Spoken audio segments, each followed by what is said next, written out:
You're listening to the AFTERBUZZ TV network. Now the largest new media platform on the web and your #1 source for after-show entertainment. Very good, Keith. Johnson.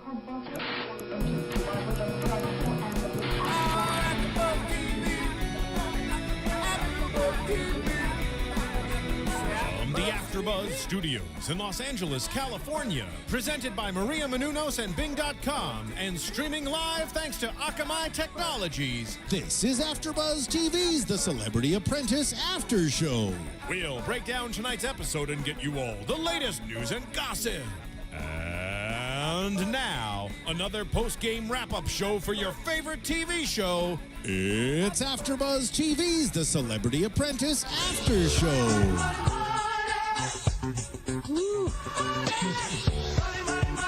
The most excitement all night. The relaxed dance. That's right. Well, I'm just thinking money. Just keep bringing that money to me. Bing is for doing it. We're doing it here tonight. Celebrity Apprentice. What is this? Episode 10? Yes. We're already up to double digits. Episode 10. Mayor of Stresstown. I am Scott Moore, along with the awesome and amazing. Oh, my name is Ronnie Jr. Yes. And Grant Rutter. Yes. Hello. And Nando, had to run a half marathon today, so I guess he's probably already asleep.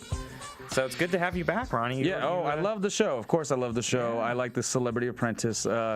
All-Stars. I mean, I was thinking about the season and if these were the proper people I want to see as All-Stars. But this game is a little bit funny in the sense that we're getting, people moving to a farther around, but they're not exactly the most television-worthy. So there's a little bit of a conflict I see, or Grant and I were kind of talking about, but we'll get to that, I'm sure. Yeah, well, I want to ask you, since you watched, last season, I know you've watched we studied it. We studied last season. Really studied last season. And here we are doing the All-Stars, and I don't feel like they're playing like All-Stars. The stakes aren't there. What do you think? Would you expect more now that we can get your perspective? Well, I mean, it's just a matter of if these players want it. I mean, how much is it TV exposure? How much is it for their charity? How much is it for the career boost?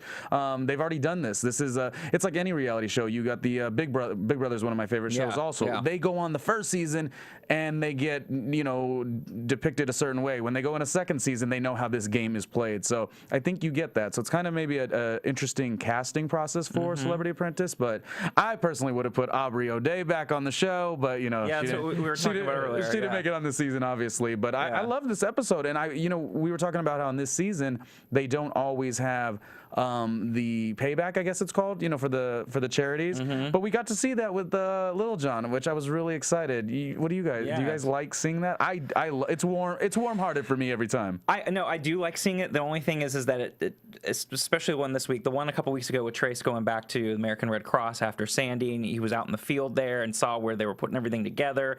Like that was interesting. Gave me that warm fuzzy. This one. Could take it or leave it. I'm a very big fan of I know friends and family that have both type 1 and type 2 that live with diabetes and everything, so I think it's an important cause.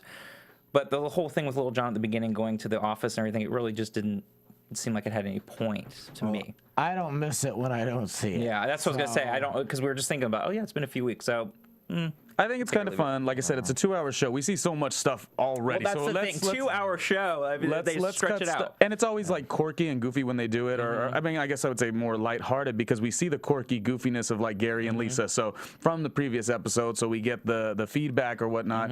I like it. And again, type 2 diabetes ran in my family. My grandma, sorry, just throwing out names. My aunt lost her life to it. So it's cool to see. But again, a 2-hour show. Let's put more of that and let's not do the redundant boardroom stuff. Yes. Like if it's anything redundant, if it's a 2-hour boardroom, that's worth it. Let's see more boardroom. But that's why I guess I enjoyed it. Yeah, I mean, I do agree with you there. We need a little something, but it was such a short little piece, and there just wasn't much deepness to it. Yeah. Just going in and talking to that woman for 2 minutes there could have been more. $40,000, so it was cool. Yeah. I mean, $40,000, giving the check, fantastic. But yeah, I mean, moving on. just take it or leave it with that thing. But yeah, the 2-hour. the 2-hour thing. Let's just cut the show back to an hour at this point. You can make it a lot more exciting. Yeah, and what do the fans think? I mean, obviously we want to know what iTunes thinks. Absolutely. YouTubers, like they comment. So like, do you guys like this show still being 2 hours? Because they watch the show too, and they're investing that time. It's a lot to invest. Well, it went to an hour for a couple weeks there when The Voice was coming back, Right. and so they cut it back to an hour there. And I was like, this is great, because to me, I think it's just more exciting. I don't know about you guys think, but you get it down to an hour, it just feels like it moves quick. There's a lot of action. When you have it at 2 hours, especially when there's only 4 or 5 people left, it starts to feel like you're saying redundant. It's stretched out so long. With the 1 hour show, they really trim the fat, and that really, really helps. Just getting through a 40-minute show is so different, as you know.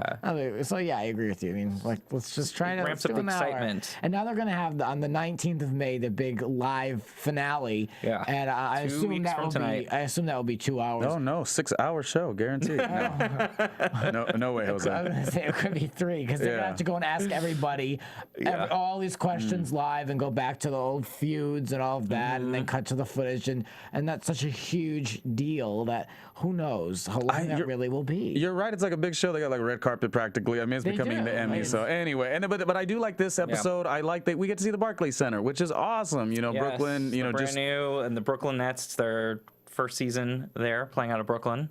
I don't know any of this. I just thought it was all right. Well, that's the significance of that. Okay, good. Just in the sense of it's the newest. When I moved to New York this past year, I'd see it being built, and now to see it, and then obviously to see it on a television program, big, huge deal. I mean, it's the newest arena out of the league there, and brand new, and the team just moved over this season. Just in case there's non-basketball fans out there, they were the New Jersey Nets, and they just moved up the river and I was familiar, of course, and many people are with the Barclays, but I wasn't familiar with what you were, which was Foxwoods. That was what they were actually the task at hand for today. Yes, so that was the task, and kind of breaking it down for them. We had Plan B, we had down to Lisa and Penn. That's it, just the two of them.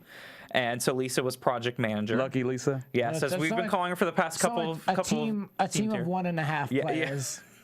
Yeah, barely 1.5. I mean, let's about shades right there. I mean, again, we've been talking about this for the past couple weeks. Lisa's very lucky. Lucky Lisa here. She kind of gets by. She's project manager, but she is Penn.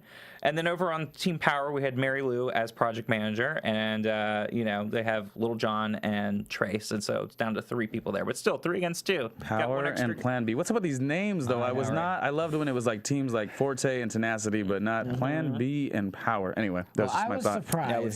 I was surprised they went with Foxwoods. Growing up in Rhode Island, that was something that was kind of like not one thing to do, but it was an attraction, and there are very few. And so I would go there for people's 21st birthdays and things like that. And so I didn't realize that it would be. I mean, I know it's big on the East Coast, but no one out here. I mentioned Foxwoods, and they have no clue. They're like the Commerce, whatever the hell that is, which I won't go to. Sorry, but yeah. So I was really kind of surprised to see that brand make it to something like the Celebrity Apprentice, as we are reminded a couple times throughout the show how big the Celebrity Apprentice is, even if it maybe not really. But it was kind of cool to see, and I know like my grandmother, we talk about the show all the time, and she'll be, she'll feel good that it was like connected to something local. So whatever, I don't know. Yeah, I know. I agree. And the only thing I knew is because I'm originally from the East Coast as well. So it's the only reason why I had even heard of Foxwoods. But they made it into this huge, this is like one of the biggest resorts in the entire world, the biggest casino. And that's what Donald does. I mean, Donald, he sells anything that he stands behind. It was the executives, I think, that said it, actually, that they were the biggest resort and one of the biggest resorts in the world. Scary looking executive there, too. Can we just talk about that for 2 seconds? That guy freaked me out. A little creepy. Yeah. I mean, the facelift. Yeah, I don't know what he had done He certainly to his face. did have more plastic surgery than even Lisa, which is really, I know, right? that is impressive. And he did. He loved that camera. He was trying to work that camera as much as he possibly could. So the task at hand between the two teams here was with Foxwoods Casino here. They had a suite in the Barclays Center, and they needed to turn it into this fabulous representation of Foxwoods Casino to lure everyone there and think how great and wonderful they are. So they had 5 characters that Foxwoods had broken down into how they wanted to get people to come. And the 5 characters were the Ace, the Queen, Jack, King, and the Joker. So we had Plan B. Go ahead and take the Joker, which I thought was brilliant. It was already right there when they had the Joker. I was like, that's right up their alley. That's perfect, especially for Penn. And then we had Power take King, Me personally, I think I'm between a queen and a joker, but you know. But I mean, I get what they were trying to do there with the 5 characters, and basically, you know, some of the things that Foxwoods had said a king is, you know, is gentlemanly, distinguished, intellectual, and then for Joker, it was youthful, fun, hip, contemporary. So those are some of the ways they were describing these characters. What did you guys think of their choices? There didn't seem to be much of a huge rush to grab. Like it wasn't strategic. It was like, okay. It seemed like it just happened. Let's just grab these and then let's move on real quick. And it wasn't like with the past episode where they had to choose adventure versus romance. Exactly. Excuse me, that was 2 weeks ago. Yeah. But I mean, that was a little bit more. They had to really think about what they were going to pick and what the edge would be over the other team. And this, they really, I mean, for all stars, and this was mentioned, John Rich mentioned this, that it really, they need to be very conscious of these decisions. So it was a huge mishap. Yeah, I know, and I do want to talk about when we do get to the boardroom over those choices and who got what they got between, I mean, all 5 were the possibilities, but how they each, one got king, one got Joker. But I mean. Yeah, it was interesting. I know nobody ever brought up Jack or anything else. I mean, they briefly mentioned what Ace was at the very beginning, you know, the hard worker and blah, blah, blah. But at this point in the task of what we're watching, it is totally legit, not a big deal. But I do, when we come back to Boardroom, I do want to say something about that because it did get brought up of why would you let such and such. But anyways, that definitely is later. Yeah, and then they're both doing their respective things in the boardroom. Mary Lou was so funny because she was very like I and you, like she didn't talk with them as a team. I thought that was a good observation. But, well, we have to get to that in Boardroom too because I would say there were a lot of things with Mary Lou that I was like, woof. All right, I'm like, calm down, girl. As Kathy Griffin would say, calm down, because she was getting a little intense there. But okay, so they broke up. They had their two separate suites. And I mean, come on. Again, with Penn, I'm just saying that. I mean, we've said this before. Penn has just everything going to go all the way. I mean, knowledge, the work ethic. Let's break down, please. Let's break down what Lisa did in this task. She wore a blue dress, showed up for the party, and she was scrolling online. I kept track of what she did the whole episode. Originally she was scrolling online, looking at mini bars, and then she said she brought in the mixologist.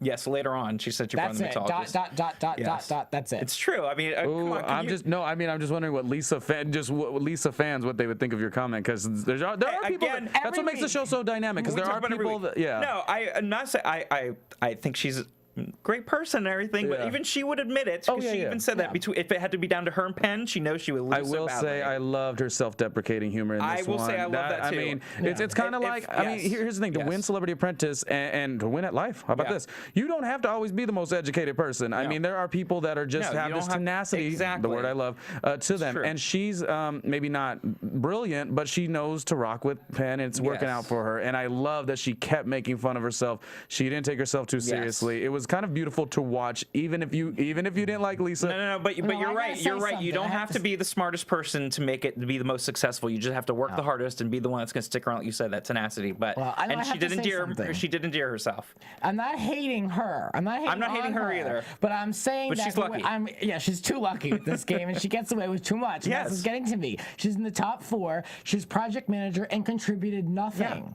That's it. I say the same thing. I would love to read her tweets right now because she's probably just. I mean, she's got a good humor to her. I don't think her skill set is wonderful. You're right, and she did endear herself to me as well when she talked about her bionic lips and everything, and she was sweet and she didn't take herself seriously, and I do appreciate that in a person. But you're right too, Grant. I mean, come on. When it came down to what she just sat back, and she was very lucky that she had Penn on her team to basically go and pick up the phone and make everything happen again. And that was evident. Fantastic. It was evident as we saw the whole episode. That was how they edit. Not edited, just like the whole South Africa thing from a few weeks ago when she was on the team with. I mean, she just sat back even in the boardroom, she sat there with this big smirk on her face. She knew she was fine, and she just showed up. She showed up. She knew she had it, and she knows she had Penn next to her. She was golden. Yeah, she was sitting pretty. Why is she an all-star? I ask this every week though. I don't understand. Because she was available.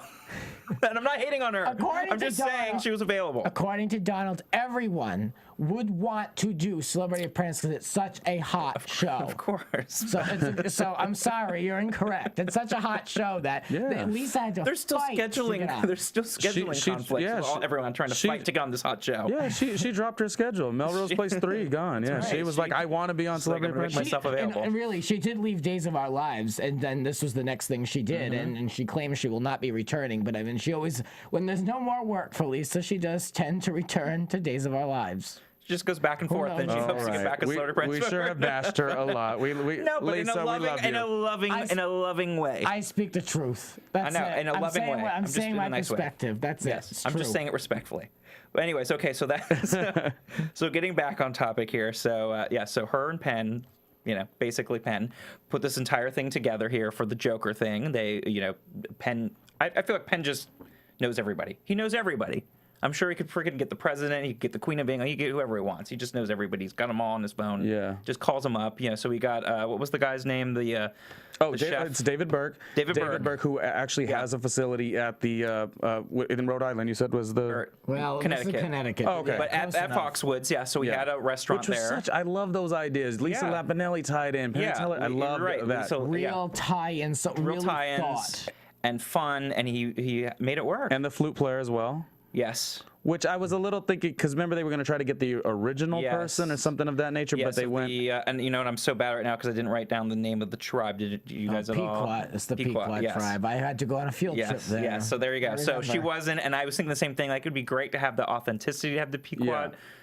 Native American tribe member actually there performing, but as long as she could pick it up and learn it. Yeah, they did that, and they were able to have her represent. And because you did hear both of the representatives talk about the Native American music kind of being important. They did say that. I felt like outside of what he did, Penn doing it for his team, we didn't get much of that. And I didn't know if that was going to be a repercussion later on, like, oh, we wanted more of that. It wasn't really that big of a deal. Made a big deal, really, which I thought was interesting too. But I'm glad at least he did it, though. I am too. But it's following a rule. It's following what the executives were looking for, which was having that authenticity there. And which project manager said from the beginning it's all about the small details? Was it Mary Lou?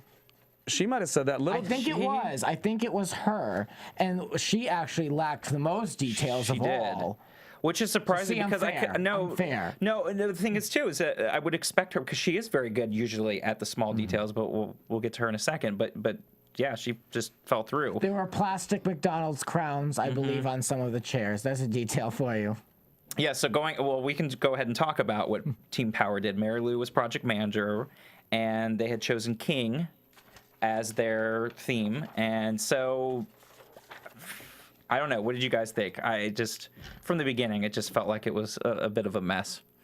Yeah, I mean, as we watched the entire thing, we knew there was this huge difference between, the one team with Lisa and Penn and then her team. Again, it was a you and I thing. You guys just, and she did address it later on in the boardroom, but it was very much, she was doing what she did. She picked them up when she needed. She wasn't listening to them. And, when you are listening to somebody who is leading in that way and not, because they're kind of like dictating your actions, you do throw in the towel. So I won't say that I mean, it's almost as if Lil Jon and Trace, they kind of had the right to be a little more chill. If I was leading, I wouldn't be happy with that, and I would definitely be in the boardroom saying these two were not helping me. But she kind of warranted that a little bit, and she called herself the substitute teacher to a bad, in detention.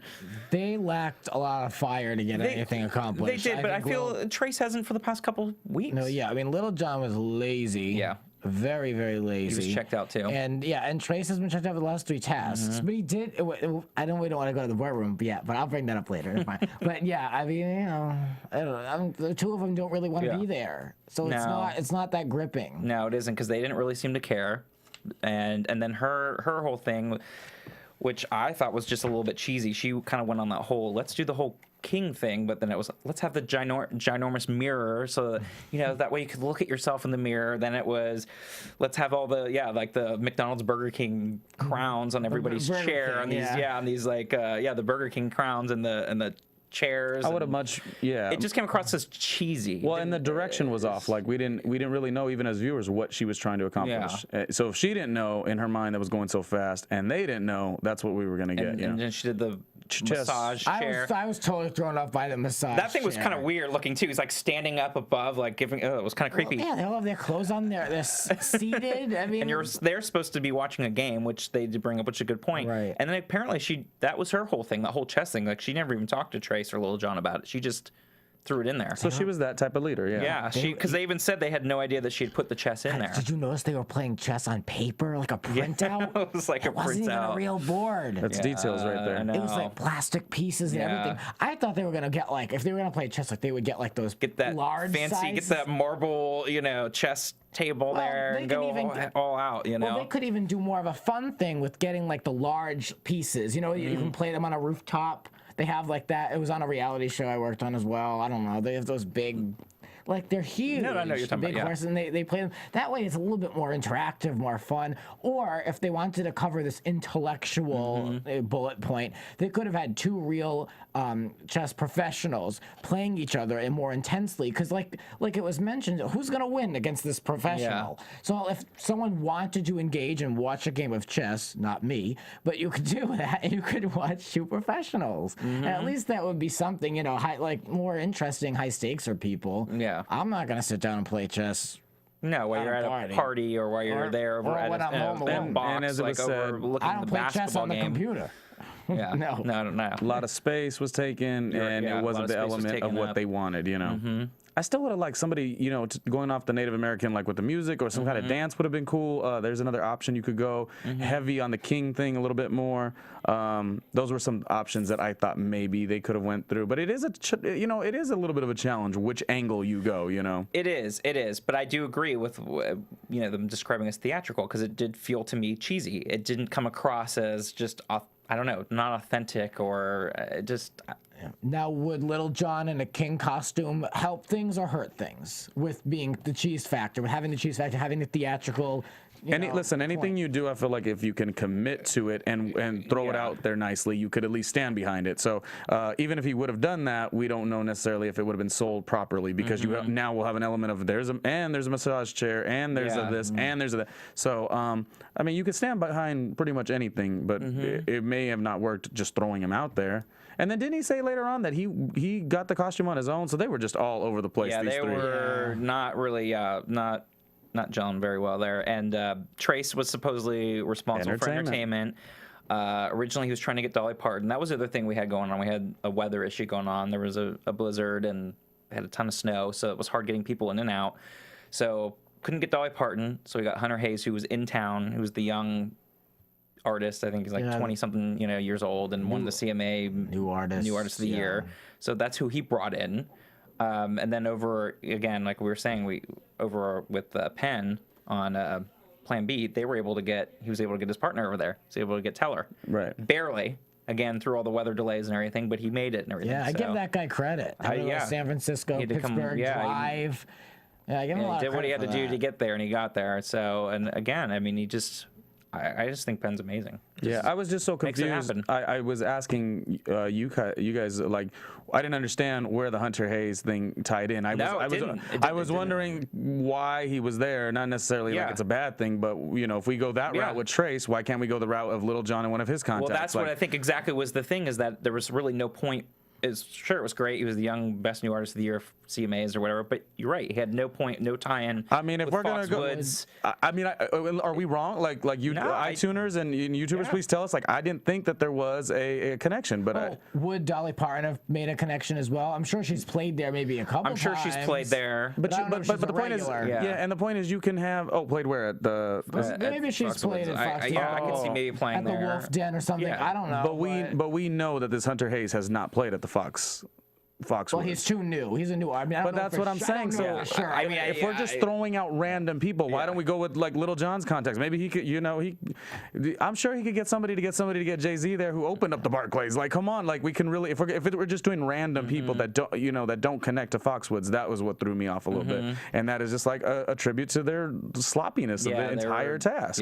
We're having an entertainer that is just there. Has Little John used his contacts? Have we seen anyone from Little John's camp or anything like that at all? Well, today she didn't let him, so it wouldn't have a real. I'm just trying to think in the past too if he has. I don't recall off the top of my head, but I think the best person that's used this contacts has been Penn, because we've seen it time and time again. Even a couple weeks ago with the whole South Africa thing, he called up a bunch of people, and all of a sudden there it was. Like everything was set up. It was incredible. He's the all-star. I mean, I'm sorry, seriously, he is. there is nobody else that has used their contacts and everything like he has to set across the board with like food and drink and performances and the throughout the big path. ideas that he has, and I really wasn't really And the I execution. wasn't really a fan of his. No, I wasn't either at the beginning. In the beginning, no, I thought he was super committed to his ideas, that if people didn't want them, then he would just kind of sit back, and he didn't really get too involved because I felt that he was a little offended they didn't think his ideas were good enough. But now that it's really all, Lisa's not doing anything, so now that he's doing everything, he's really involved, and he's not burned out, he's not lazy, he's not tired. So well, it's sort of like it's sort of the two-pronged thing. Like that to me is a good leader. He can come up and be the ideas guy, but he also can execute these ideas as well. Which you can come up with a gazillion ideas, but to actually be able to execute them too is a rarity. So so I mean, just smooth sailing again. I think overall with Plan B and getting everything together, and Power was just very disorganized, which was a little bit surprising to me, especially with Mary Lou. I don't know. Well, Mary Lou's brain works very, very fast, and when she was project manager, comments were made that how she seems to kind of be all over the place and hard to really manage a team, and which really showed today. Which really when showed, you're down to 3 people and 2 that are not very enthusiastic. Exactly. So what do you expect? I mean, there she goes. Whatever. I kind of felt a little bad, but we'll get into that later. But I mean, the whole idea of her keeping the chess thing a secret from them was weird. That was weird. I don't know why keep it a secret. And I mean, but it's not like she said it and they didn't hear it because 2 people did not. Yeah, I don't know if it was so much she wanted to purposely keep it as a secret. I think it was just more like she thought it was a great idea. She thought because King, one of the descriptions for these characters, one was intellectual. So I guess she just thought, well, they're checked out already. I'm going to make this happen. This is great. Throw in the chess thing. I don't, think she left it out. She looked at the task very literal. And I don't know if that's a good thing or a bad thing. In this case, it didn't really work out in her favor, but you kind of want to check all boxes and make sure that you've got everything represented, because someone could come to you and say, well, intellectual was on here and it wasn't represented. So, I mean, I could see her understanding. I could see her that as well, too. And I think you kind of forget that you're in a suite up there, that you're there to watch an entertainment. It's not a standalone place. So I get, like, maybe if you forget that while you're putting everything together, that it'd be easy to say, okay, intellectual, kingly, let's throw on a chessboard. Another thing I didn't like she obviously did not, when the executives came through, she wasn't really the best at explaining what her suite was about, and I really enjoyed that on Lisa's side. Obviously, we'll say it because she allows Penn to do so much for her, but I like that the project manager in Lisa said, well, Penn is so much better at this, let's let him greet, let's let him announce what's going on, versus on Mary Lou's side, she was the one explaining things. And I think at one point she looks over and says, someone is playing a game over there, chess over there. Oh, she said someone is playing. And I'm just like, to me, I'm thinking like, someone is not the word that's going to make you sound like you know what you're actually talking about, and you're the project manager. Not looking good when Donald's there and Rich is John Rich. That's right, John Rich. We didn't even get into that. John Rich was one of the people that was going to be. And the only thing that looked promising for them is that everyone seemed to like this Hunter Hayes. Like they seemed to really like him. And then you had John Rich there, the country tie-in. Yeah. So that was the as a viewer, we always look. Oh, we kind of feel like Lisa and Penn are going to win, but at the same time, it could be it's like you never know. They could come back and sneak a and win weirdo face guy. He from the Foxwoods. He loved the country music. He loved the massages. Of course, he would love the massages, wouldn't he? That little freak. He was he was a mess. Okay, anyway. So those massages was lame. I mean, it was I said it last week too. That other task was lame. This one was weird. Well, the one where Mary Lou was pushing George. Do you remember George? She was pushing him on a chair, the former task, and it was lame then. And this one was pretty equal. Yeah. But, I mean, I give her credit. She really was on her own mostly. Yes, and she wants to be there and she's trying. I do love that about her. I love the people that actually care. Like I love St. Jude's is who she's fighting for. Well, she's with Alzheimer's. Yeah, at she's least. I'm sorry. Okay. Yeah. Well, regardless, she has enthusiasm to me. She's won a lot. She wants to be there. That's clear. Yeah. Before we move on, I would be remiss if we didn't talk about iTunes and then all the fun things going on. But you want to talk a little bit more, Grant, about the wonderful things you can do in iTunes now. Yeah, well, of course. Well, go on iTunes and check us out over there and rate and comment. We love 5 stars, don't we? We do. If you can give us some good comments, we do read them. I definitely do check them out. And there's plenty of other shows here at AfterBuzz TV. I'm sure there's at least one other show that you watch, or a friend or a family member. So tell people about us. Tell a friend. Check us out. Rate, comment, and show us some love. Yeah. And the other cool thing is now is that we're streaming. We're streaming now if you go to the website on iPhone and Android. Yeah, you can find us anywhere. So there's no excuse. It is nice to tell your friends. You can watch it anywhere, and, anytime. I was going to tell you, it's nice too.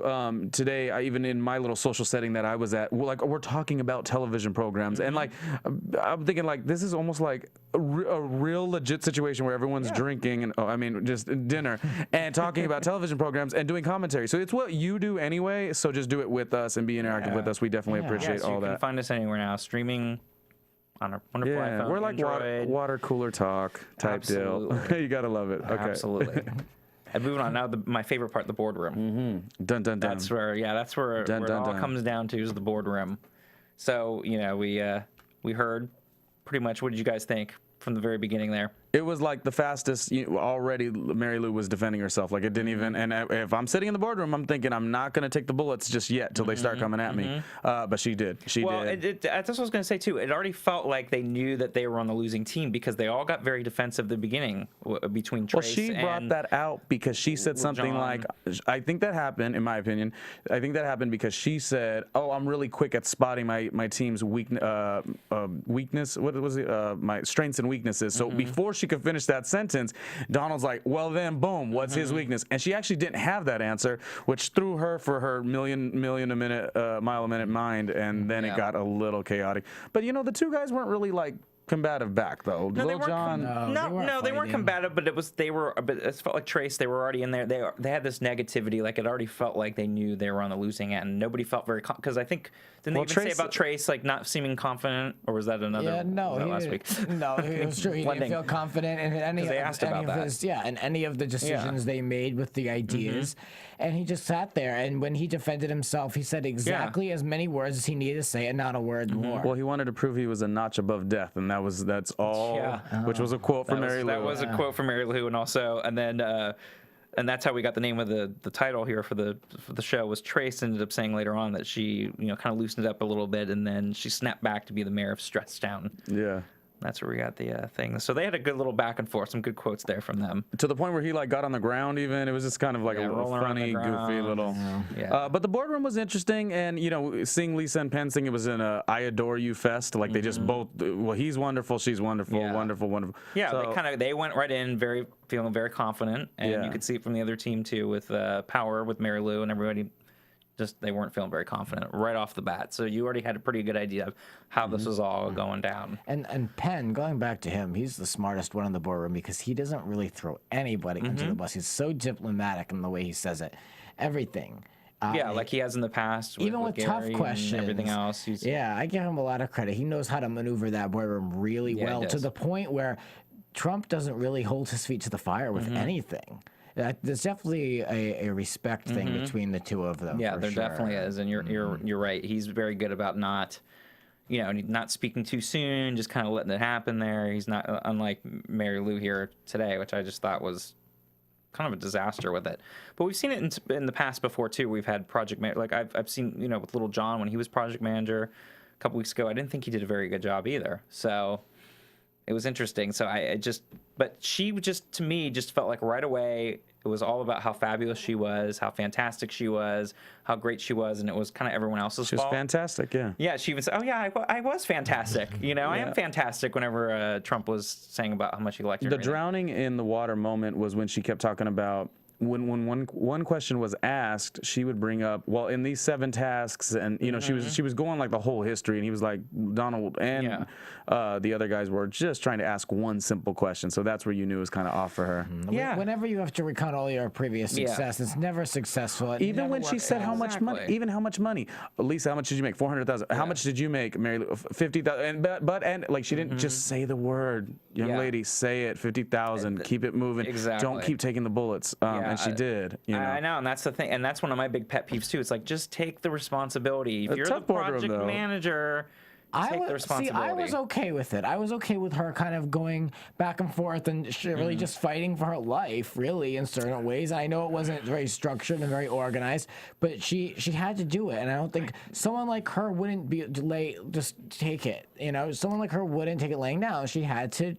No, I like that she didn't take it long, but I didn't like the fact that she kept having to be like, I'm fantastic. Oh, I am fantastic. I'm great. It's kind of like, okay, it's fine. Well, it's sickening, but you know, it's a little much. But I mean, if Donald called her fantastic, she probably should. I mean, it makes a little sense though. I'm giving her the credit, I guess. I know. I guess I would have just been like, thank you, instead of being, I am fantastic. Yeah, of course I am. Duh. Well, she's saying that as she's thinking of the next thing she's gonna say. She's thinking of all that in her head because she's getting ready because she has to make another quick comment, but she's just feel like words are just coming out really quick because she has to say a lot of stuff because he was winding up. He's like, I think you're fantastic, and that's when she said it, and then she went on to the next thing, and she went right into the next argument when he was like basically ready to let her go, and he even said it. He's like, well, I'm responsible for you were the project manager, and she just kept on going. She didn't let him say it, and so I really kind of appreciate that, and I recognize that because everyone else just kind of once he starts complimenting them, they fall right into that trap. Oh, thank you, and then they're out. So you liked it then. So you thought it was good that she did that, and then I do because you can't have any regrets if you say everything. If you put everything out there and you still try to point in her case towards Trace, if you do absolutely everything you can, then you can't fault yourself. And then I mean, you know, if you're responsible, yes, and so whatever, but you can't say that you didn't try in the boardroom. Now, are we to the portion where they're saying, why didn't you utilize Little John as the king of Crunk, if that's his? Are we at that portion? Sure. Because what I think I would like to talk about with that is she really didn't. It's like I didn't know, you know, when they asked her, well, if you have something who has a guy on your team who has a moniker of King of Crunk, she really ran to this, I don't know, and he should have told me. My thoughts on that is, you know, there's that, but what she could have done is she could have also utilized the idea that she wanted to go off the strong intellectual game. She can't be wishy-washy in that sense. She can't, I don't know, that was just something that really... No, you were mentioning that, you know, we were watching, and it's true. You're right. It's like, John Rich brought up a good point, too, saying you kind of got to know everything that's going on with your team and who your team, like what kind of connections, who they know as project manager, and I do agree with that too. Because even if John Rich does talk about he's the king of Crunk, she could still sit back and own and say, well, A, I didn't know that, so I wasn't going to be able to use that information, but B, I already had an idea and my team agreed on an idea where we're going to go on an intellectual, creative, outside the box theory. She just really had a hard time she has a hard time saying those types of things, which I'm sure it's hard. That boardroom is so difficult. I mean, I'm sure. Very stressful, and that's why I do get when you're saying, Grant, about how her just sticking up for herself and going through it, because it is tough in that environment in the boardroom. I mean, she could, like you said, she could have used the excuse that she was going in a different direction. And really, I mean, I don't think Little John with those dreads and in a big, you know, king costume would really be what she wanted. I don't think it would have made a difference anyways, because that would have sold her. That would have sold her better, is if she said, "Yeah, that would have worked." But I mean, that's an idea, but we didn't do that. We didn't want to do that. Another thing that I had a kind of an issue on is it became this idea. Well, why would you give Penn Joker and you guys take King? I'm sorry, but I mean, I get that is an issue, but the King thing is a very strong, branded done concept in the right way. It is very out of the 5 choices to have the King is not a bad thing. No, and it's also, I think, if Penn would have had King and they would have had, like how I said Penn and Lisa, if Lisa and Penn would have had King, they would have rerouted their strategy and their theme and done something. I just don't like it, even with like sports teams where they're like, oh, we didn't lose, the other team beat us. And that's what it sounded like to me. We didn't lose, the other team beat us. No, I mean, whatever choice you make is that right choice. And who cares that Penn had a better, more appropriate thing to him? He's a smart guy. They would have done just the same. Anyways, and you're right. King had, you could have done so much with that. And the reason we know that, with everything else. The reason we know that is because all 3 acts were according to the actual venue versus like Hunter Hayes. Like, what? Come on. But at the same time, with John Rich saying, you know, I wouldn't have allowed Penn to have that. I mean, that was more in his wheelhouse than anything else. It was an easy, in my opinion, it was an easy one for Penn to put together, even though it really doesn't make a huge difference. And you know, each one has their strengths and weaknesses. But I agree. I see the other side of things, and I think that it was something that they should have really fought for. They really should have, because it would have been. It was really easy for him to put together the Joker. To he's surrounded by all comedians and magicians. But we've seen, listen, that's true. But we've seen in the past people that had things that should have matched their musical talents. They should have matched their education, whatever celebrity it is, and it didn't make no sense. And it didn't matter for that. It didn't actually provide anything extra. No. The team that does the best sometimes is just the team that does the best. Is how I see it in this show especially. Well, with this show, it's all stars, and that's why I wanted to see was some type of strategy, and there hasn't been. There has not. There's Stephen Baldwin and Omarosa had strategy, and they were gone by the fifth week. Yeah, their strategy didn't work. Yeah. So I mean, I wanted to see some type of strategy, and at least someone would be thinking against the other side. They're not on separate islands. It's more of a competition, and it just doesn't come across that way. And so that's what kind of is disappointing more than anything. They're not plotting. They're not playing the game as much as they're doing the task. Yeah, exactly. Just the task at hand and what they can do to kind of get by. Yeah. So should we move on to predictions? Do you have any other final thoughts here? I'll have some news. Oh, yes, that's right. We got the news, too. All right, let's go into this. Yes. All right, so Mary Lou gave an interview over here, and who did she give it to? Calgary Herald. And she talked a little bit about behind the scenes on the show and the boardroom as well. So maybe this will give us kind of a different perspective from where she was coming from. Who knows?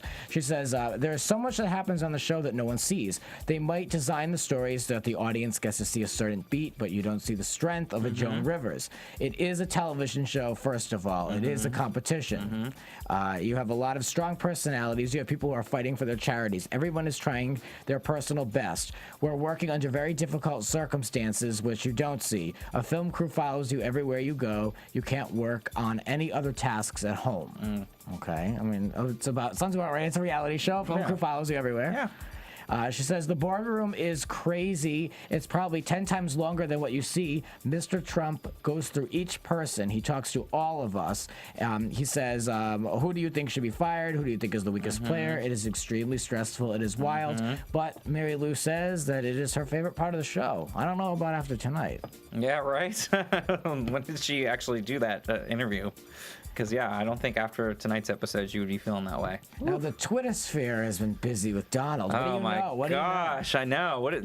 Have you guys been following up with this? With the whole, I almost feel like Donald Trump should just not be allowed to pick up his phone or wherever and tweet anymore because he's just out of control.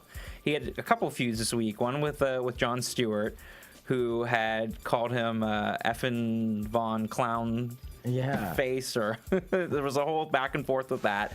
And Donald Trump was immediately like, wow, that's what Jon Stewart was saying that was his real birth name. Right. And of course, he fought back right away and said, Jon Stewart, that's not your real name. You weren't born, your last name was Leibowitz. And, you should be honest about your birth name. And what are you trying to hide and run away from? And this whole back and forth. And then finally, Danny Zucker, who is EP on Modern Family, went off too and started calling how dumb, Donald Trump is. And then they had a feud and Donald Trump talked about how great his show is and how highly rated it is. It's oh my God, it's like a new feud with Donald Trump every single day on Twitter. Every single day, every single week, while the show is being aired, for sure. Well, of course. Go ahead, Donald Trump. You got to give him that at least. He's got a live finale it's coming between up. That and an election and anything political. If there's an election or his show's on, and he's going to be controversial on the Twitter.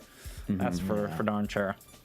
Well, I mean, if these ratings are as big as he seems to think they are, then why would he have to drum up all this publicity, good or bad, to have people come in to watch the show? It's unnecessary, and he didn't have to be so controversial when the show was number one now, did he? Exactly. That's what I'm saying. I almost think he just needs to stay away from Twitter. Well, also, lots of celebrities make Twitter mistake comments controversial regardless. He has been really bad with that though. Yeah, he's had more than a few things here where I'm like, okay, you could kind of overlook it. I mean, ever since past year or so with election and everything else, regardless of how you feel, he just went off the rails. I think with some of the stuff. I enjoyed his feud with Rosie O'Donnell, and she was wrapping up on The View.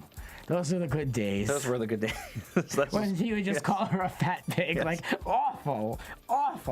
But those are some funny clips. Oh man. Yeah. Now you got Twitter, so it's instantaneous. Yeah. That's why he just needs to stay away. That's my opinion.